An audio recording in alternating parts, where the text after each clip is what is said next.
years old and 9 months, all the way to 8th grade.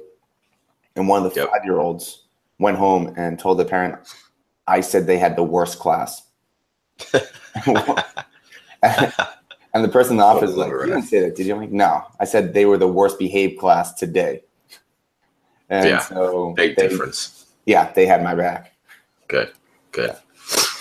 All right, PFC 186. We're in here. Fantasy talk for you guys who love fantasy soccer to help you out with tips and tricks. We got myself, Tiki, and the expert Bussington, Hussey, helping us out with fantasy. But let's get into it. Before we get into what to do this week, let's review how we did last week with our picks. Huss?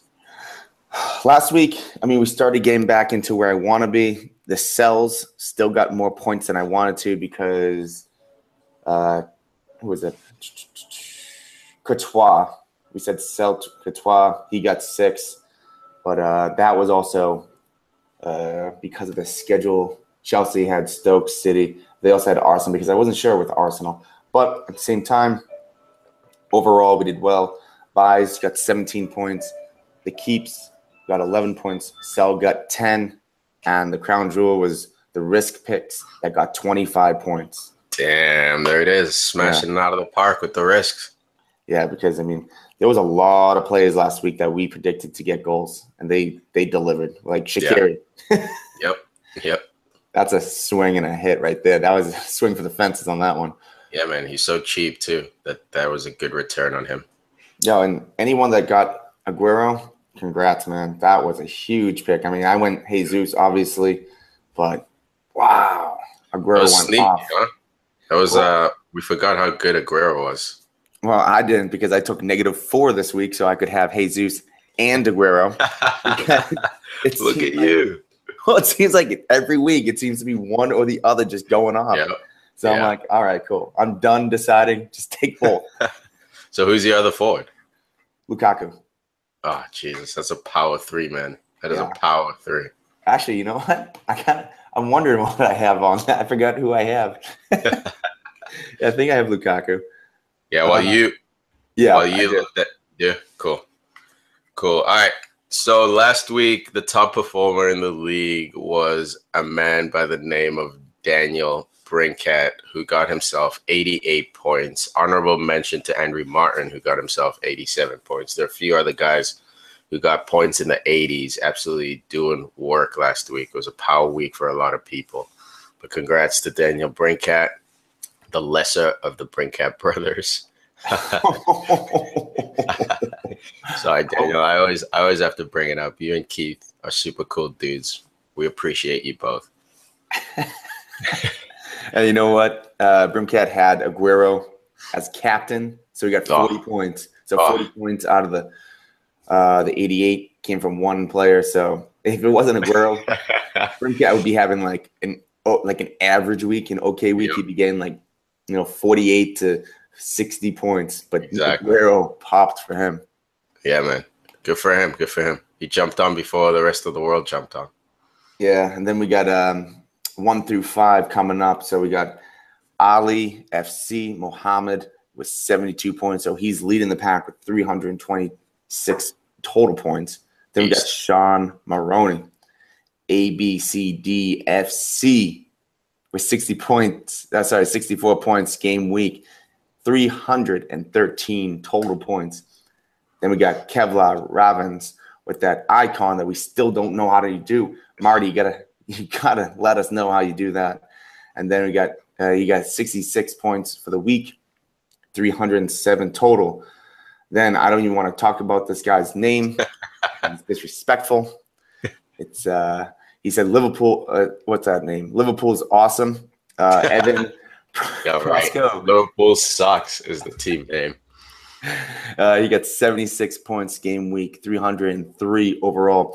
And then moving down to 5th place, Wayne Violence Spiteri. Actually, you know what? You better change your name back to some sort of funny pun because you're doing better back then. Violence has kind of been bringing you down. Yeah, it has. It's bad vibes, Dude, he took a massive risk on Gundogan. He already has Gundogan on his team. I don't know what I don't know what he was thinking, man. To jump on him that early. Gundogan's an absolute baller, no question. But I think it's still going to take another 2 or 3 games for him to find his match rhythm. But hey, you take a risk. Sometimes you win, sometimes you lose. Well, Gundogan's at 5.4. Should just listen to us. We said pick up Davies, who on Southampton worth 5 last week. Would it get you more points? Just saying. Yep. Just Pay saying. Attention to Terry. So he's actually tied in 4th at 303 points overall. He got 54 on the week. Nice. And I'll get into our PFC rankings. We got Huss leading the pack with 68 points last week. He's in 10th place and a total of 286. Then you got L in 41st place, who finished with 61 points for the week and 242 overall. We got myself in 52nd place with 50 points for the week, 233 overall. Fareed in 62nd place, 65 points for the week, 219 overall. And in last place, dragging as always, we got Tom, 68th place, finished with 57 points for the week, 207 overall. So the spread between us is not that big. Obviously, if you look at Tom at 207 and Huss at 286, that's a pretty big gap. But everyone else, I think it's still we're still in the race. We still have time. But again, Huss showing why he knows his fantasy stuff. So you guys should be paying attention when he talks. Yeah, Firmino let me down. Oh my goodness! If Firmino could was a gamble. Goal, I'm looking in the 70s. But it is what it is, and hopefully Firmino doesn't go off in the next couple of weeks because I'm going to be pissed if Aguero gets like 1 goal and then Firmino finds a way to get 2 goals and an assist. Not going to lie, man. I'm hoping Aguero goes through a bit of a drought. I love when a player scores a hat trick, everyone picks him up thinking he's going to score another hat trick that next week. It rarely happens. So I'm hoping. I know you have Aguero, Huss, but for competition's sake, I hope he drops. Well, it's not even about Aguero. It's just because City every week it seems that, you know what, we're just gonna put 5 on the board real quick, right? So it's like okay, it's crazy. All right, let's. Who do I have? I think I have De Bruyne too. Yeah, De Bruyne, Jesus, and Aguero. So they better be getting me points. Hell yeah, I think they will, man. Those guys are beasts. All right, let's get into it, man. The buys, keep, sells. We go through each position, starting with goalkeeper, moving to defenders, midfielders, and then forwards. And each position, we have a buy, a play to buy, a play to sell, a play to keep, and a play to take a risk on. Okay, so if we're going to get into it, let's get into favorable matchups this week. We have West Ham versus Spurs, Everton versus Bournemouth, City versus Palace, Southampton versus United, Stoke versus Chelsea, Leicester versus Liverpool. Non-favorable matchups: Burnley versus Huddersfield, Swansea versus Watford, Brighton versus Newcastle, Arsenal versus West Brom. So remember, non-favorable matchups, it's not that they're not going to get points. It's just the other matchups are going to be more likely to bring in points. So I'm not going to try to deal with non-favorable as much. I'm going to stay in the favorable as much as I possibly can. Cool. So with goalkeepers starting out buying, we got Pickford with Everton because he's only 5. I mean, that's midway for a goalie, a little bit less than what he could do. He's only picked up by 9%. Yep. With Everton, they face Bournemouth, Burnley, Brighton. Those are 3 very winnable games. Oh boy, we got like a hurricane over here. Something just blew over. Oh my goodness, what was that? We got a ghost in the house. I need to shut those windows. So Everton, we got Bournemouth. I mean, they've been struggling all year. Burnley has been struggling to get goals, and Brighton, they're not the most potent, but they might sneak one in. But Everton, they just get off one of the worst, one of the hardest schedules, rather, in the last 4 or 5 matchups. So I think Everton's about to turn around. I really think that they're about to jump on the winning wagon, and Bournemouth is the first victim. So Pickford, you're probably going to get 6 points at least. Love it. Then we got keeper. Well, keeper for the keeper. I never noticed that. We got Czech with Arsenal. Again, they're in non-favorable matchups, but I don't know because West Brom, I don't know what it is about West Brom, but they just seem more shaky than other years. Arsenal. I don't know if they're going to get as much, as many goals this year. I know they have Berahino, who they're trying to get back in shape. No, not Berahino. Chadley. Yeah, they're trying to get him back in shape. But we'll see. We'll see how they do. I don't think it's a bad shout. If you have Petr Cech, keep Petr Cech.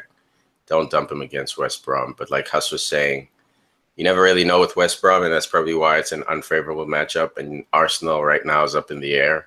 They're a team with a weird level of confidence. They had a good showing against Chelsea, but before that, they've been struggling. So I can see why it's a rough matchup, but definitely keep Cech. And Chadley for West Brom, real quick. I mean, once he comes back, if he gets back into form, he's only 5.7, so that'd be a good pick for future. But there's been there's rumblings that he wanted to leave West Brom. So without him, he was a great spark for them coming over from the Spurs.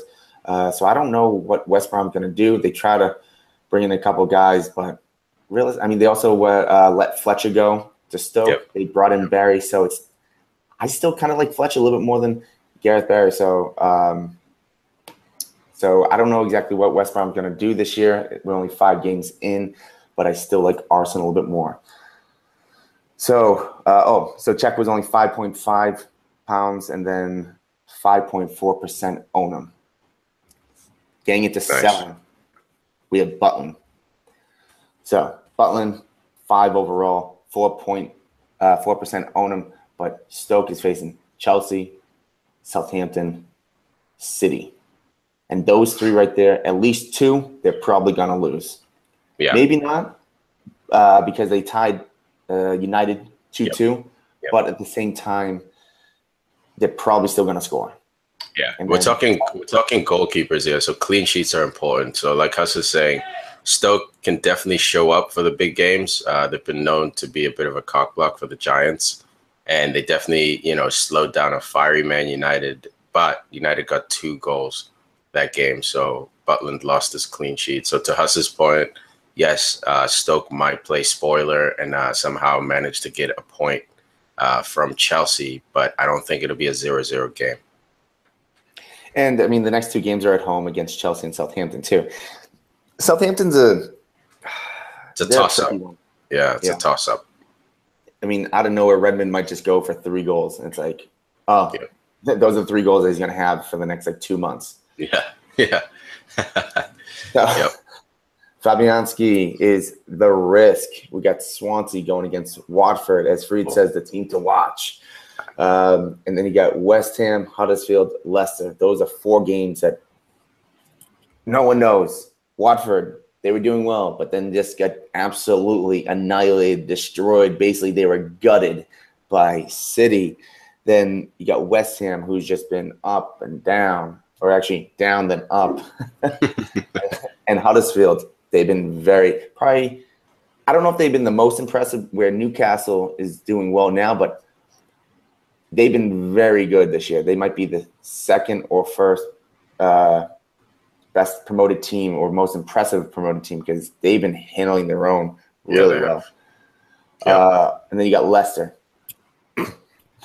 Who knows with Leicester? They just beat the Liverpool B team, but Okazaki comes up with a goal. You never know who's going to score with Leicester. Yeah. They get that late penalty with Vardy over the week.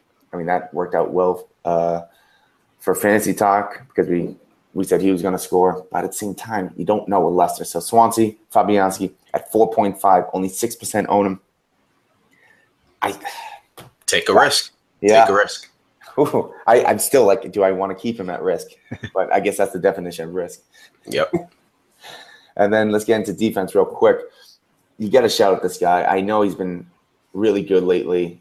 The Newcastle defender, Lascelles, he might not do anything, but I have to show him respect because he's been so good recently. They have to say buy this guy at 4.6, still very, very cheap for defenders. And only 7% own him. Newcastle has Brighton coming up. So that's a pretty good shout for a Newcastle clean sheet. Liverpool's coming up after that, where don't count on it. But at the same time, Liverpool going away to Newcastle. We've seen them struggle. They struggled against Watford. They struggled against Burnley. So this is the type of team that Liverpool probably struggle against. Yeah. And then you got Southampton, where we already talked. No idea. And then Palace, Burnley, Bournemouth.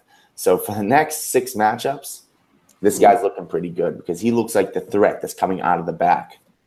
Yep. And then keeping, I hate saying this guy's name, Alderweireld. Alderweireld. I can't say Toby. that. Just call him Toby. Yeah, Toby. That's a waste of time for me to try to pronounce his name. So he's 6, so he's very expensive for a defender. And he's owned by 13.6%. But Spurs are facing West Ham, Huddersfield, Bournemouth. I mean, you can buy him for the next 3 weeks, sell him right before Liverpool, United, Palace, Arsenal, and then pick him back up once they face West Brom, Leicester, Watford. But for those 3 matchups, West Ham, Huddersfield, Bournemouth, those are 3 matchups Spurs have to win. Yep. They have to win. They can't take a draw. They can't waste the time with that if they're going to be in the top 3 this year. Look at Liverpool right now. They wasted their time drawing to lesser teams, or let's say lesser teams. I mean, every team in England's pretty good. Yeah. But, I mean, Spurs, if they do bad or poor in these next 3 games, I wouldn't say kissing goodbye, but with the way Man City, Man United, and Chelsea are playing, Spurs can't afford to stumble over the weaker teams. Like them drawing Swansea in a goalless draw, that's absolutely unacceptable if they want to be title contenders. So the good thing about Spurs is that the defense will never really be in question. I'd say out of 10 games, they probably get clean sheets at least 7 of those 10 games. They just have such a lockdown defense and a world-class goalkeeper as well. It's that offense, man. When Harry Kane doesn't score, it's very hard for them to find someone else who scores on the regular. Sure, Heung-min Son scores when he can here and there. Dele Alli scores, but so far Dele Alli's been napping this year. Son has popped up here and there, but I always say he's not a regular. I don't think he's a good sub for Kane. And you got Llorente, who also came in. He's still trying to find his feet. So offensively, I think Spurs is going to struggle this year. Obviously, they have Harry Kane. I think he'll be one of the top forwards in the league. But to win a title, you need more than one guy scoring your majority of the goals. You almost need one guy getting over 20, another guy getting 15 to 20, and then everyone else can be spread out from there. So they need a guy to help out Harry Kane. Tottenham is not in trouble, but like you're saying, how's Tottenham is really stumbling. And it's a bit nerve-wracking to watch them right now to see if they can actually get out of this slump they're in. It's almost like they picked the worst time to get a new stadium because this is probably the golden age of the Spurs for the next 10 years or so, because if they don't do anything this year and next year, there's a good chance that multiple people will be leaving. Agreed. And because they switched over to Wembley, because they got the new stadium, because White Hart Lane, the fans were just straight on the pitch. It was an environment. Wembley is not the environment for Spurs. Mm-hmm. I mean, they even said it last game, I want to say, or maybe it was the Champions League, where they said that the full 90 weren't taken up. They had seats tarped. There's very few teams in England that will sell out the 90. United probably will. Chelsea, I think Chelsea could. Yeah, Chelsea could, especially because they're a London club as well. Yeah, they probably could. They won the title last year. Like, they've been good for a long time. I think they could definitely not sell it out every game, but come pretty close. Yeah, and it's probably the top 3: City, United, Chelsea, especially if they're facing each other. I mean, Spurs, it's too big. It's too big for that team right now. Yeah, and if only they could have waited or got the stadium a little bit earlier, that's a different type of situation. Yeah. Cool. Moving on to sellers, we got Charlie Daniels, Bournemouth. Now, if you look at their schedule, Bournemouth has Everton away, Leicester home, Spurs away, Stoke away, and then Chelsea. I mean, they're home, but it doesn't matter. It's Chelsea. Yeah. So when it comes down to it, they have 2 home matchups. Leicester, who is a surprise team. And then you also have Chelsea, where it doesn't matter whether they're home or away, they're going to come and they'll probably beat you. Yep. So, I mean, Charlie Daniels, he hasn't been a bust this year, but he hasn't been racking up points because they can't get the clean sheets. 0 clean sheets for the year. He has 1 week over 2. He has 2, 1, 7, 1, 2 for points. That one came against City with that remarkable goal. But realistically, how many times is Charlie Daniels going to score a goal like that? Yeah. So that's a once in a blue moon. So he's 4.9. He's gone down because he started off at 5. I would say cut bait now because it's not going to get any better anytime soon. Because even after Chelsea, you have Newcastle and Huddersfield and Swansea. I know that they're promoted teams or Swansea's a lower team, but they're still going to be aggressive. They're still going to be coming at Bournemouth. And if they don't find some way to get chemistry up top and find a way to just get clean sheets, I mean, I know that kind of sounds funny. Yeah. If they can find a way to play defense and play offense. But the point of it is Bournemouth is struggling at the moment. If they don't find a way to turn it around, I mean, come December 12th, they're facing United, Liverpool, City. So they better not waste time with Newcastle, Huddersfield, Swansea, Burnley, Southampton, Palace. That's that stretch. That's the stretch that you want to buy Daniels from November 4th to December 9th. If they do not do anything there, it's hard to see them not getting relegated or finishing below 15.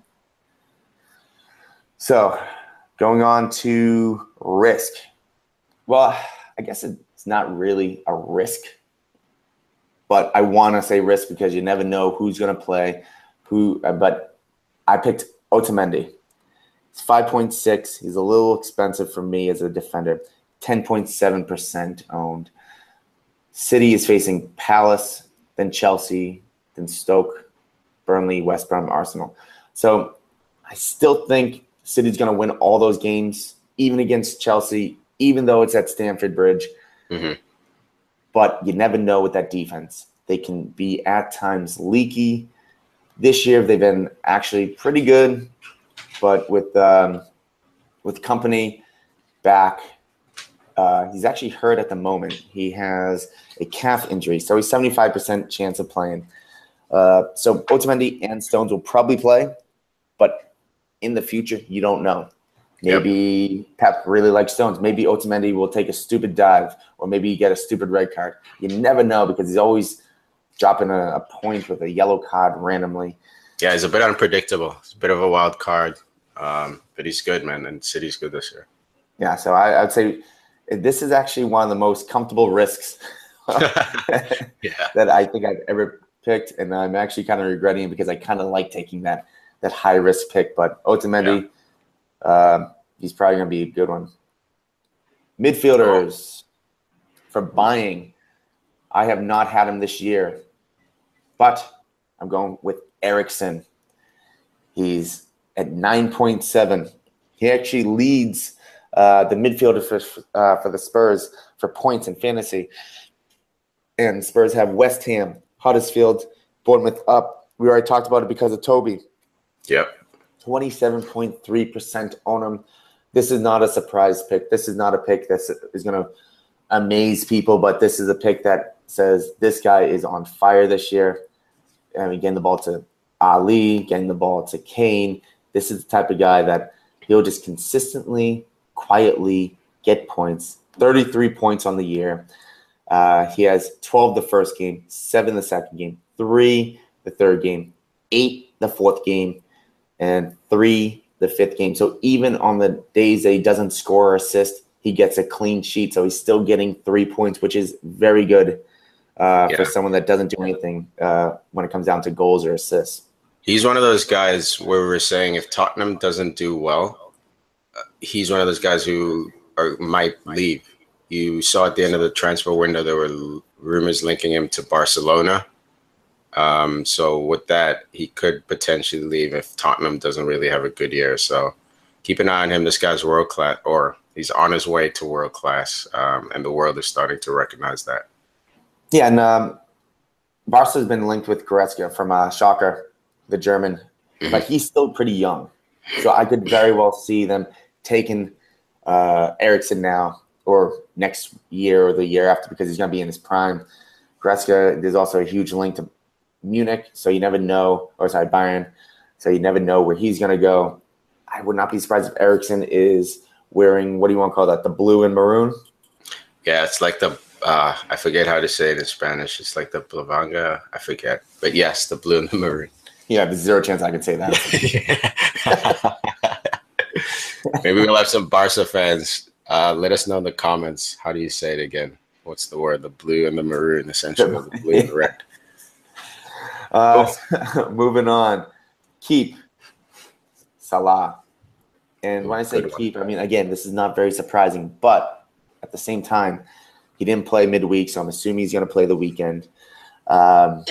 He's 9.2 overall. Just like Eriksen, even if you don't want to keep him forever, maybe just pick him up and gain some points because Eriksen started at 9.5, now 9.7. Salah started off at 9, now 9.2. He's owned by 33.7% of the people. But again, this is almost, hopefully you get you some points and hopefully it just makes you some money so when you do sell, you can sell him at 9.5, maybe even 10, depending on how good he goes.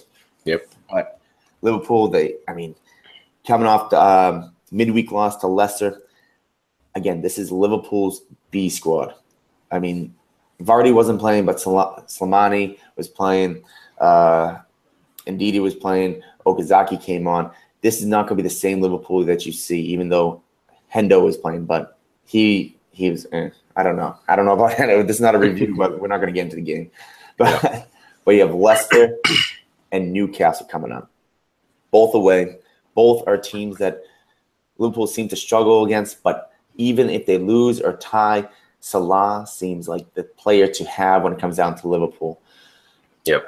After you have United, Spurs, Huddersfield, West Ham, Southampton, I'm not going to go down the whole line, but even against United home, United home, and then Spurs away, those are the games that Liverpool seem to just show up. Mane will probably be back for the United game. That's the game that we're going to see full effect. I think Coutinho is going to have a few games under his belt. He's going to be starting with Firmino, Mane, and Salah. Yep. I would not be surprised if Hendo and Chan and Wijnaldum or two of those three players will be playing a 4-2-3-1. If they play the 4-3-3, I understand. But I really want to see Coutinho in front with competent people behind him to just say, go up. Be that Iniesta player. Do those stutter steps. Get that shot off. Pass it to the left. Pass it to the right. You have two of the fastest players in the league. You have Firmino, who's very comfortable playing with you. So I want to see him in the middle. I don't want to see him playing the left midfield because over midweek, he was playing left midfield. No. Ox should be playing midfield. Coutinho should be playing the wing when Mane or Salah aren't playing. Yeah, so I agree. Definitely plays in the middle. Moving on to sell. I got into that one a little bit. That was passionate. Passion. I love it. Selling Sigurdsson, Everton, 8.3 price, 4.1% owned. Look, the only game that Everton won this year, Sigurdsson wasn't even on the team yet, or he wasn't playing at least. And the only team that they drew points besides that was a tie. They drew to City 1-1, and Sigurdsson only played 29 minutes. Am I saying Sigurdsson's bad? No, but we might be seeing a little bit of a Robert Snodgrass last year in full effect. We saw Sigurdsson at Tottenham, wasn't the greatest. Went down to a lesser team where he was the guy. Great. He moved up again, and it just seems to be off. I know that he just got up here, but once they started moving players around, him with Rooney, I don't know. Right now, I'm not sure if he should be starting. Yeah, all year he's got no more than 2 points the whole season. So they started him basically from day one. He got 29 minutes for his second game. Then he's been playing 90 ever since. But like you're saying, Huss, he's not really as productive as he was at Swansea. And it might take a bit of time. We're not saying Sigurdsson's a bad player, but we're saying for now in fantasy, because this guy's so cool, you should probably sell him. I mean, that's definitely one reason why when Swansea was doing poor. We're saying where could Sigurdsson go? I didn't prefer him on Liverpool because someone actually said Liverpool should actually look at him. No, I didn't like that because he's not that type of player. He would slow things down for Liverpool. And I'm not sure if he's slowing things down for Everton, where you have Sandro on the bench. He hasn't done much this year, but when he played with Rooney, they got that win. Maybe Sandro up top with Rooney is better, so he can run around, be that threat up front, and then coming in late would be Rooney with that header, which won that game. So I'm not sure if I would pick up Sigurdsson, and if I'm Koeman, I'm not sure if I'm picking Sigurdsson to start in the starting 11. Cool. Risk. It sounds kind of weird that he had such a year like last year, and now he's a risk. Oh, boy. Alexis Sanchez. Oh, and that's not even about him. That's about Arsene. Is he going to play? No one knows. It's so crazy, Huss. It's so crazy. You have Lacazette and Sanchez, and these two have yet to play together. What is Wenger up to, man? Like, honestly, is he like Mr. Burns in his office? Like, yes, right? I have a plan. They think I'm starting my best player. I'm not. What are you doing? What is going on, dude? What is going on with him? It's ridiculous. I got an idea. I'll bring him in the 67th minute so he's fresh. Start this guy, man. Start this guy. Start Lacazette and start Ozil or Danny Welbeck. Start those three together. Let's see what those three can do for Arsenal, man. Arsene's overthinking this whole thing. And Welbeck's out now till mid October. So you mean this glass man? That's another ridiculous thing about Welbeck, man. Constantly hurt, and it's always muscle injuries. It's rarely like contact injuries, and it's just sad to see, man. He's pulling a Jack Wilshere or a Sturridge. I think I forget who it was in our group that threw that out there. I mean, he hasn't had that one great year that Sturridge had, but everything else has been very similar. Yeah, that's true. Now, I'm actually waiting for this. I'm waiting for this weekend to see that Alexis starting with Giroud. You know what? Haas, you're joking. It's freaking possible, man. It's absolutely possible with Wenger. And that'd be so funny. Even if he wants to start Giroud, because Arsenal's playing West Brom at home. They are a tough defensive team. Play two forwards. They're not going to come and kill you down on your end. Play two forwards. Giroud, play Lacazette. Or, like I said before, I think it was a couple weeks ago, play Lacazette and Alexis up top together. Yep. Yeah. Those two together would cut through, just absolutely slice and dice, chop suey style defenses. Yeah, I agree, man. Those two, the movement, the trickery, the finishing ability. You saw Sanchez score that Schürrle goal. He doesn't need much room. And West Brom, like you're saying, they're a defensive team and they're the tallest team in the league.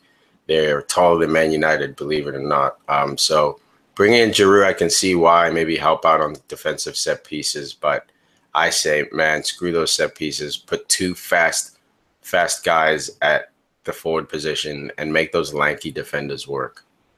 Oh, yeah. And even if he wants to play Giroud, him and Lacazette would be aerial threats up front for offensively because Ozil should be coming back, should be playing this week. So with him delivering the ball, but I still like how fast Lacazette and Alexis get the shot off. Just boom, boom. They take a step and they shoot. Giroud is a little bit slower. He needs to take that a little extra touch. Might have to wind up maybe that 1 second that has that deflection. He's great up in the air. Lacazette seems to be a threat aerially. But if Alexis Sanchez could just do a move, get by someone, and just push the ball across the box, Lacazette will be the finish. Yep, I like it. Only 2.4% own Alexis Sanchez. It might be time to take a risk right now. Yeah, that just blows my mind for the fact that maybe the best player or best offensive player, because Conte won EPL Player of the Year last year. Yeah. Maybe the best offensive player last year is only owned by 2.4%. Crazy. Now, getting to forwards, we already talked about this guy. He's an obvious pick. Aguero. What is he, a buy? Oh, yeah. I mean, he's 11.6. He was at 20.5. Let's look at that real quick, because if my assumptions are correct, he should be owned by 30 right now. And he is still at 20 point. Oh, he's at 20.9 now. So I don't know what people are waiting for. He's only 11.6. I think I bought him right before the jump in price. I think I bought him at 11.4. Nice. Got him in nice and early. Yeah, garbage points. I didn't get the point, but I get the price. But, City, they're facing Palace at home. Like, that is just that screams points upon points. If they did what they did to Watford, if they did what they did to Liverpool, true as 10 men when they scored the other 4 goals, but still they scored. If Palace do what Palace does, Big Roy has a problem on his hands. We might we might see 10 goals. That's literally what I was going to say. Is it absurd to say that we might see double digits? No, not with Crystal Palace playing the way they are, and not with Man City. You literally have the worst team form coming in and playing against the best team form. Like, they couldn't be more opposites. And Palace doesn't even have their star man in Zaha. If they had Zaha, okay, maybe something could be pulled off. But they don't have offense. They don't have defense. But watch, man. The soccer gods are listening to us now. Watch Palace pull some kind of crazy upset. Yeah, like a 1-0. It's like they're gonna play like an 8-1-1, and then somehow they're gonna get some sort of break and score. Yep, and then defend the rest of the game, man. And balls are gonna hit the post, cleared off the line, crossbar. It might be one of those games, but odds are, let's get back to reality. Odds are this is gonna be minimum five goals for Man City. Well, if they're going to do that, they need Zaha to come back, and they need it to be raining, because last year when they had those upsets and they started winning, I think Zaha had 2 assists and a goal that came from like slipping. Yeah. And he like hit the ball as he's slipping, and it happened like 2 or 3 times. And it's like, okay, cool. Yeah. And then also Suarez, or I don't know how to say his name. He's coming back for Palace. He's a guy. He's pretty much like Cresswell last year for West Ham for me, where he's not a game changer, but he changes things up, because before his car crash or his motorcycle crash, I forget what it was. It was a car crash, yeah. Yeah. He looked like a player that I was hoping that Liverpool was going to look at for that left flank, because he's good. Senegal, I believe. He's just athletic. He's just that African athletic. I'm going to run there. I'm going to run back. I'm just going to keep running by you, and you're not going to run by me in the 90th minute, because I can run for 280 minutes, which it always seems to happen. He's a beast. Oh, yeah. Keep also, I mean, again, it's not a surprise pick. Morata. I mean, Stoke away. Chelsea is facing a tough team away, but Morata seems like that spark. He seems like that guy that Diego Costa was last year, where if it's 0-0, out of nowhere comes a break, comes like a crazy shot, or just dispossesses a defender, goes and scores. Yep. Yeah, he's good, man. Morata's good. He struggled the last few games, but you're looking at Chelsea. Hazard's back now. So the supply to Morata is going to increase significantly. So, yeah, keep him. And then after that, they got City at home. That's going to be a tough game. So you can just keep him, because he's only 10.2, and that's crazy low for a good forward. That's Lacazette money right there. Lacazette and Morata, I believe, are that low. Then you got Jesus at 10.5 or whatever he is now. He started out at 10.5. Those are 3 players that together, when they started the season, were 30.5. You'd be saving 6 or 7 points just by getting those 3 instead of a Lukaku and a Kane and Aguero. It's crazy how cheap those players were. Who are they playing? Palace away, Watford home, Bournemouth away after the City game. So those scream points Maybe not the Watford, but the other games. Just I don't see Morata going anywhere right now. He's just going to score goals, I believe. Love it. Selling Defoe. I do not care about the goal that he scored. It wasn't him that changed the game. It was Jordan Ibe that changed the game. And I'm not saying that because Liverpool has a buyback clause or whatever or anything like that. I got a soft spot. I don't even have a soft spot for him. I was hoping for the best because when Liverpool sold Sterling, I was hoping he's going to come in, but he wasn't a fraud because he was so young, but you could see that he wasn't ready for that level. And look, Jordan Ibe, I'm not the hugest fan because I don't see him getting in on the wing if he came back to Liverpool anyways. Yeah. But Bournemouth, I mean, look, Eddie Howe came out saying that they need to get the ball to Defoe, because inside the 18-yard box, Defoe turning and shooting, there's not many better in the league than him. Yeah. Just turning and straight up shooting. But they can't get that chemistry. We already talked about during Daniels. And I just realized I'm selling 2 Bournemouth players this week. I didn't even know that. Dump them. Yeah, but I just don't see Bournemouth. And like I said, give it to Defoe. I still don't see it because they don't have that spark. Josh King was that guy last year that just seemed unstoppable. They were just always running at defenders, always seeming to get that shot off. And I don't know if he's just trying to play the ball too much or there's like a riff. They just don't have that chemistry yet. So right now, Defoe, I'm sorry, but at 7.8, I would try to invest a little bit more money and get Firmino, even though I sold him myself to get Aguero, but at a cheap price, you can get Firmino for roughly the same.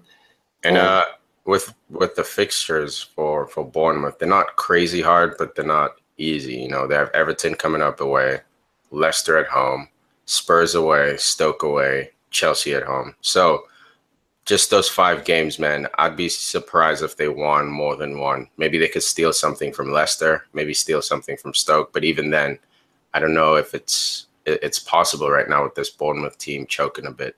So, yeah, for now, I'd sell Defoe. Keep him on your watch list because he's definitely one of those guys who's good for 15 goals. We just don't know when those 15 goals are coming. So, for sure, keep him on your watch list. But I would agree with Huss and say sell him for now. His schedule's not friendly. The team's not really playing well. And at 7.8, that's a lot of money. If he was around $6, keep him. Why not? But 7.8, like Huss is saying, you can look at a guy like Firmino, who's on a team that's way more offensive and will produce a lot more goals this year. Yeah, and for Bournemouth, I think the magic number for points in the next 5 matchups is 5. If they get anything less than 5, I would say be disappointed. If they get any more than the 5, be completely happy with that. But at 5, I'm looking at a win at Leicester or Stoke, and then a draw at Everton and the other team. I mean, it's almost inevitable that Spurs and Chelsea are probably going to beat them. Yeah. Yep. And then the risk, the last pick of the week, Everton. Your boy, the one and only Wayne Rooney. Love it. 7.5. He's extremely cheap. I would actually sell Defoe, bank that 0.3, and get Rooney instead of him. He's 15.8% owned. You get Everton going to Bournemouth, or actually Bournemouth at home, Burnley at home, Brighton away. And then Arsenal seems hard, but they can do damage against them with a free kick or even just that lofty header that he had early in the year. Leicester away, Watford at home, Palace away, Southampton. I mean, it just goes on and on. They don't have a ridiculously hard fixture because they just had the hardest start to the season of any team with the fixture. Yeah. So I don't blame Rooney for not scoring. Let's look at his points real quick. But when it comes down to it, I see Rooney scoring. Maybe not this game, but soon. He's due. He's definitely due. He had two goals, one against Stoke, one against City to start the year. That's when Al was freaking out, thinking he's probably going to score 30 goals. They got Chelsea, Tottenham, United. He didn't do anything against them, but that we understand that because look, they're really good teams. But with these teams coming up, I think I'm predicting at least one goal between Bournemouth and Burnley. I'm not sure which one, but he's going to get a goal between one of those games. Dude, and he's a great long-term signing. The next 10 games they have are all below the second half of the table, except one team in Arsenal. Everyone else below that 10th spot. So Rooney might not score against Bournemouth. He might not score against Burnley either. But between these next 10 games, I'm seeing at least 4 goals for him, especially because he starts with his team. They all try to work around him. They realize his reputation. So everything's always, trying to help Rooney, or trying to put Rooney in the best position to help the team, I should say. So Rooney, definitely a sneaky little quiet signing. Like I said, not a lot of people own him, 15%. So he could be that difference maker. But he's a risk. He is a risk. There's no doubt about it. So let's get into captain pick. One safe pick, one risk pick. Safe pick. I think it's inevitable. Has to be Aguero. Look, I know he scored 3 goals last week, but midweek he didn't play, so it's not like he's coming right off of that game. And my risk pick is Salah. And I say that because if he plays that right side, you got Fuchs, who may not even play because he has some sort of eye injury. He's listed at 75%. So if he doesn't play, then Chilwell will probably play. And there's not many defenders, even the most seasoned, that can actually mark Salah. Maguire's having a great year, but he's going to have to be helping whoever's on that left side all day against Salah. And this guy could go for at least 2, maybe 2 and assist. You never know. Yeah, he's a beast. I love those shouts. And there you have it, guys. Another week of fantasy talk wrapped up. Tell your friends about this. If you're into fantasy, for sure, spread the word on our episodes. We're getting great downloads, great response from you guys. So we definitely appreciate the support. We'll keep these coming. We'll keep these going, helping you guys out for fantasy. I play a lot of FanDuel now, and I set up a PFC league in FanDuel. So if you want to just go to our Facebook and scroll down, you'll find the PFC FanDuel link. So this is an exercise I would be doing even if we weren't recording this show. So for sure, I'm grateful that Hustradamus and sees the feature. And, I take a lot of his advice too when I'm putting together my FanDuel team every week. I'm like, oh yeah, Hussey said this guy. And I can tell you most of the time it pays off. So thank you for the support. Keep listening, and we'll catch you guys next time. Anything else, Bus? Not really. Thanks for the shout out. But don't forget that you're the one that won the league in FanDuel last week. That's true. Yep. Making that money. What do you want? Money? Yeah, $50. I play the small leagues. I usually don't do any entry fee greater than $5. I do it for fun. I'm not trying to, get rich. It's not my retirement plan. It's just more of a hobby. That's totally cool because what'd you pay for that? It was a $4 game. $4 game entry fee, and I made $50. I mean, guys, that's huge. Yep. FanDuel is great. They're supporting us, so you should support them. Absolutely, man. So thanks for listening, guys. We will catch you over the weekend when we're doing the EPL review. Have a good one.